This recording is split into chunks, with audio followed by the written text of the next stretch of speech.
You want to support Roland Martin Unfiltered? Be sure to join our Bring the Funk fan club. Every dollar that you give to us supports our daily digital show. There's only one daily digital show out here that keeps it black and keep it real. It's Roland Martin Unfiltered. By going to RolandMartinUnfiltered.com, you can make this possible.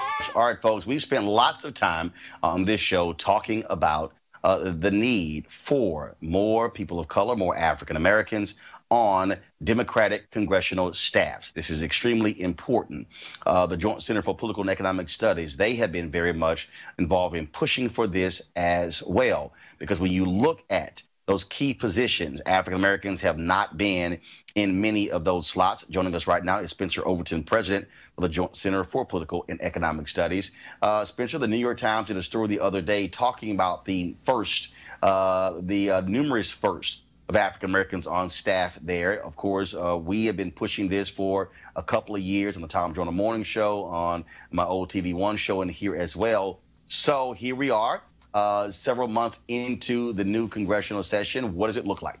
Well, let me just start by saying thank you for your leadership on this. I mean, a lot of this stuff would not move without you bringing attention to it. So you've been there from the beginning in terms of talking directly to like Senator Schumer and other folks, and just every step of the way. So first of all, thanks so much for the platform and getting this message out.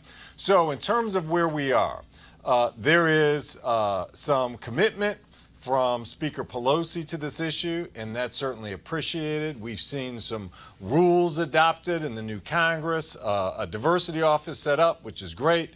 There's some people who are in leadership way up, and when I say leadership, I mean in the Speaker's office, in Hoyer's office. Obviously, you've got Yebby in Congressman Clyburn's office here.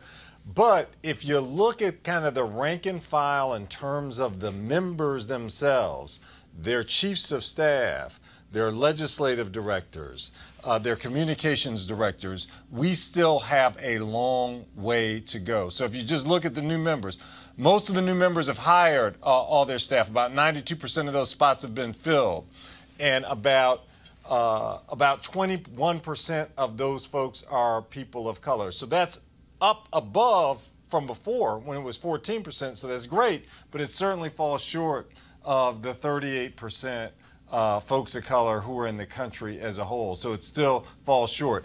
In the Senate, you look at the new members, about 9 new members, there are about 27 new spots there. Only 2 of them are people of color. None of them are black. Now, we have seen some gains in terms of these presidential candidates. So Gillibrand hired a black woman chief of staff. So did Warren, Elizabeth Warren.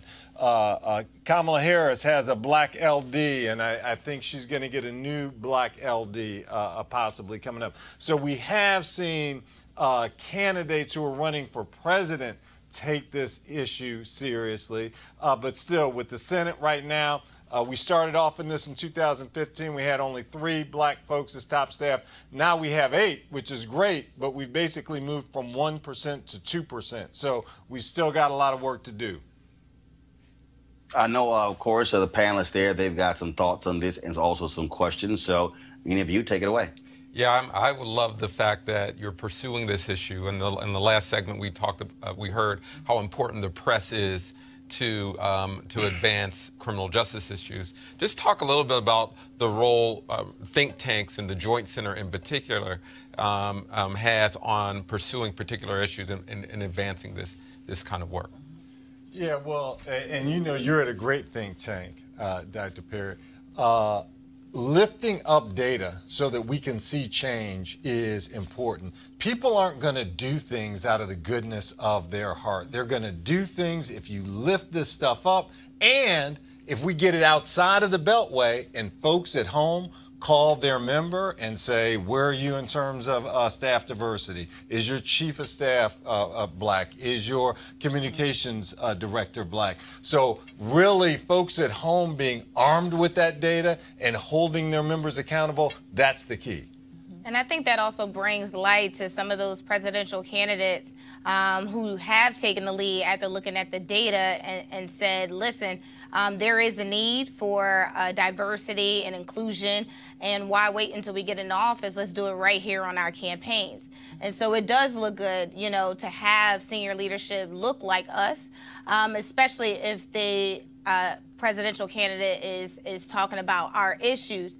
I don't, you know, for me personally, don't want to see just, you know, somebody just hired to be a community person on the team to speak about that. But what I do love seeing is those in leadership positions handling that dialogue, the agenda, and also if their candidate hopeful happens to make it, they also will be in the Senate or Congress. And that's what these members do, right? They'll say something like, well, you know, I've got a black constituency director, or a black outreach director, or a black diversity coordinator. They're part of my senior team. So they basically try to gerrymander and manipulate their own rule of what a top staffer is. They're basically saying, y'all should be satisfied with this constituency director. You don't need a chief of staff. You don't need a communications director or a legislative director who can direct my policy, right?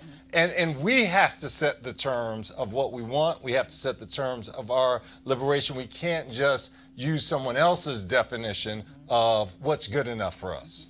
And I also think it opens up the possibility of what we can think about in terms of leadership that doesn't have to be an elected position, because these are really important positions on the Hill. Like, that staff is the conduit to that member. And once you create a pipeline of people who can do that, that's really important, because you need to have people with that kind of institutional memory and that institutional reach that can actually be effective in their jobs, to have those jobs. But if they never get the opportunity to be in those positions and to be in those rooms, we'll never see the level of diversity that we want to see. So I'm actually glad that this is starting, and I think Spencer is right. We have to continue to put that pressure on these members to continue to hire people who are upstarts, who really want to do this, because this is a labor that I think unfortunately goes unnoticed and unrecognized, but is a really significant and impactful position or set of positions.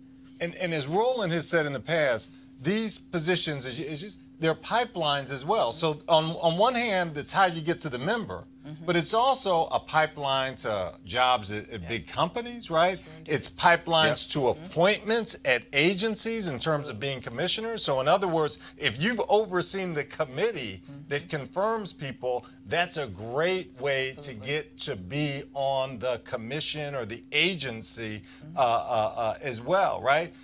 Leadership roles in terms of foundations, running for office, etc. So these are also pipeline jobs in terms of leadership in our society. Becoming a judge, a federal judge. Stephen Breyer, right, used to be a top staffer for Kennedy. So who are the leaders who overrepresented? At the end of the day, at the end of the day, what we're dealing with is power. Is access to power.